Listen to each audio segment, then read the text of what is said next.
ఫిబ్రవరి 28 నాడే మాకు పర్మిషన్ వచ్చింది. అన్ని లీగల్గానే ఉన్నాయి, అన్ని రకాల సేఫ్టీ మెజర్స్ అన్నీ తీసుకున్నాం. మొన్న మేము బండి సంజయ్ తోటి ఇనాగ్రేషన్ చేయించినాం. బండి సంజయ్ని మేము ఒక బీజేపీ లీడర్గా కాకుండా ఒక సెంట్రల్ మినిస్టర్గా ఇన్వైట్ చేసి మేము ఇనాగ్రేషన్ చేసినాం.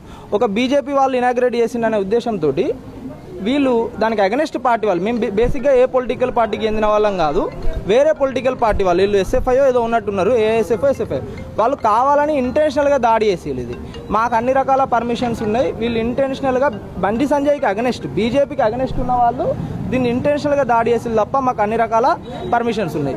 అయితే ఇది పొలిటికల్ మోటోతోనన్నా చేసి ఉండాలి, లేదా ఇక్కడ కాంపిటేటివ్ వేరే స్కూల్ వాళ్ళు లేదన్నా మాకు లేవు అని చెప్పి వాళ్ళను రెచ్చగొట్టైనా పంపుకుంటారు తప్ప మాకు అన్ని రకాల పర్మిషన్ ఉన్నాయి.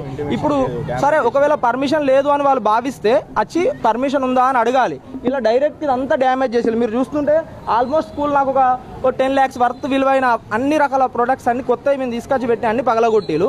ఇది విధానం కాదు, ఇది ప్రజాస్వామ్యంలో ఇలా పగలగొట్టడం కాదు.